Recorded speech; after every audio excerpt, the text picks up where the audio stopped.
Hello students, so today we are going to study something about Clairaut's equation. तो उसका basically छोटा सा एक इंट्रोडक्शन है। पहले तो ये कि क्लैरॉट्स इक्वेशन होती क्या है और इसका सॉल्यूशन किस तरीके से निकाला जाता है, राइट। तो मैं इसकी आपको डेफिनेशन बताता हूँ। An equation of the form y equals to px plus f of p is known as Clairaut's equation. तो ये तो होती है इसकी इक्वेशन, क्लैराउट्स इक्वेशन। इसको बोलते हैं कि एक px टाइप का फॉर्म हो प्लस एक फंक्शन हो p का आपके पास में। तो इसका सॉल्यूशन कैसे निकालते हैं, तो मैं इसका आपको डेरिवेशन दिखाता हूँ। छोटा सा डेरिवेशन है। मान लीजिए कि इस इक्वेशन को हम लोग कह देते हैं first, let y equals to px plus fp। Say this is first, okay. Now differentiating first with respect to x, differentiating first with respect to x कीजिए, वी गेट क्या मिलेगा आपको, this is dy by dx equals to p, x का differentiation हो गया 1 plus x, this is dp by dx। Now it is a function of p, it means f dash p and what, that is dp by dx, right. fp जो भी function है p का, मतलब पहले आप ये रेस्पेक्ट में उसको डिफरेंशिएट करेंगे and then further dp by dx। अब यहां से dv by dx is p, इस p को भी इधर ले आए तो that is minus p equals to, इन दोनों में से dp by dx common, so plus x plus f dash p, this is dp by dx, right. So this p is cancel 0, तो यहां से बचा अपने पास में क्या, x plus f dash p into dp by dx equals to 0। तो अब यहां पर dp by dx वाला फैक्टर अपने को जनरल सॉल्यूशन देगा, हमने पहले बताया कई बार। और ये जो फैक्टर है सिंगुलर सॉल्यूशन देगा, तो हम लोग क्या करेंगे, इसको इग्नोर कर देंगे। तो इसको इग्नोर कर दीजिए, इग्नोरिंग द फैक्टर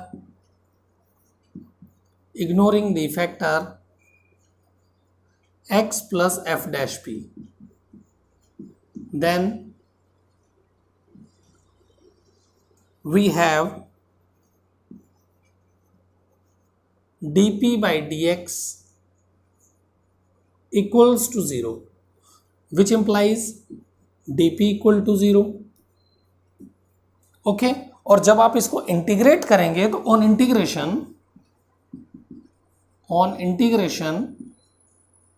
क्या मिलेगा आपको, ऑन इंटीग्रेशन वी गेट, ये आ जाएगा dp का p और यहां पर क्या जाएगा, एक कांस्टेंट, राइट। से दिस इज 2। अब आपको क्या करना है, 2 आ गया, जैसे आप लोग पहले करते थे। p को आपको एलिमिनेट करना है, तो p को एलिमिनेट कैसे करेंगे, इक्वेशन फर्स्ट में रख के। So using 2 in first we get y equals to cx plus f of c is the general solution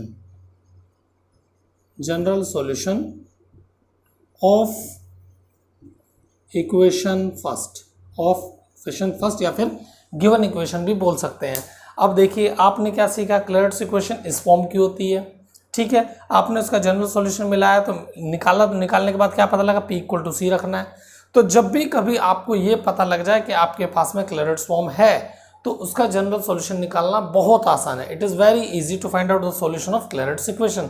तो करना क्या, basically you just replace p as c in given equation. जो भी क्लैराउट्स इक्वेशन दी है, जो यहाँ पर इतना आपको करने की जरूरत नहीं, ये तो जस्ट मुझे बताना था आपको कि ये आता कैसे है। तो p की वैल्यू c को सिर्फ डायरेक्टली रिप्लेस कर देंगे तो आपके पास में क्या हो जाएगा, ये एक जनरल सॉल्यूशन पता चल जाएगा कि क्लैराउट्स इक्वेशन का जनरल सॉल्यूशन हम लोग कैसे निकालते हैं। तो छोटा सा इंट्रोडक्शन मेरे ख्याल से समझ में आ गया होगा। तो अब हम लोग इसके ऊपर एक छोटा सा क्वेश्चन कर लेते हैं।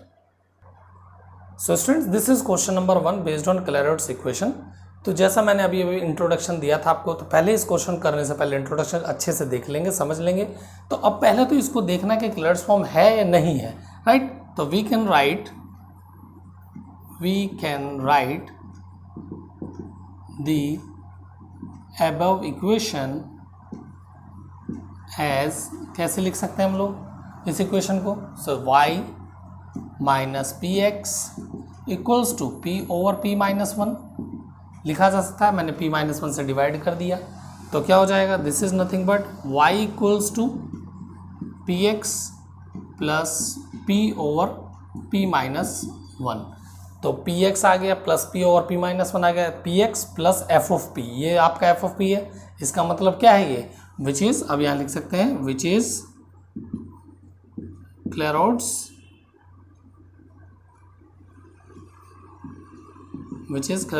equation, and its solution is given by, तो क्या करते हैं इसके सॉल्यूशन में? कुछ नहीं, just replace p as c. So y equals टू, डायरेक्टली कर सकते हैं आप, p की जगह c, तो c x plus c over c minus 1 is the general solution for given equation। तो ये आपका छोटा सा क्वेश्चन था, ठीक है। तो ये आपको मेरे ख्याल से छोटा सा क्वेश्चन समझ में आ गया होगा आराम से, है ना? Okay, so students, this is question number 2। अभी हमने 1 किया है, अभी एक और सेकंड क्वेश्चन, छोटे छोटे क्वेश्चन है इसलिए मैं साथ में कर दे रहा हूँ। तो अब देखो, जहाँ पर आपको पता ना चले तो पहले उसको उस फॉर्म में बना लो कि वो क्लैरोट्स इक्वेशन तुम्हें दिखाई दे। तो इसको लिखने का तरीका कैसे लिखेंगे? e to the power p equals to P x minus Y, ठीक है, लिख सकते हैं ऐसे। दिया है p equal to log of P x minus Y, तो लॉग यहाँ से हटेगा तो e टू पावर चला जाएगा। इसको कैसे लिखा जा सकता है? y इधर आ गया, y equal to P x minus E to the power p। तो अब आपको दिखाई दे रहा है क्या है? ये क्लैरोट्स इक्वेशन क्लैरोट्स फॉर्म है, y equal to P x minus function of p, which is Clairaut's equation या Clairaut's form. Then its solution is given by, तो क्या हो जाएगा? We have to just replace p as c. So y equals to c x minus E to the power c।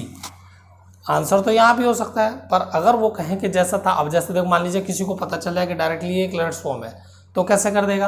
और simply यहीं पर replace कर देगा p, तो ये आ जाएगा c equal to log of C x minus Y, तो डायरेक्टली ऐसा जाएगा। तो अब वो कैसे लेके आना है? तो उसको भी लेके आने का तरीका है। तो यहाँ से आप क्या करेंगे?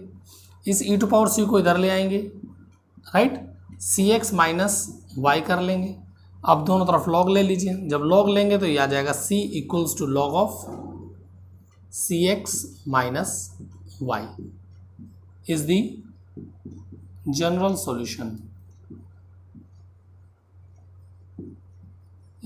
सॉल्यूशन, ठीक है।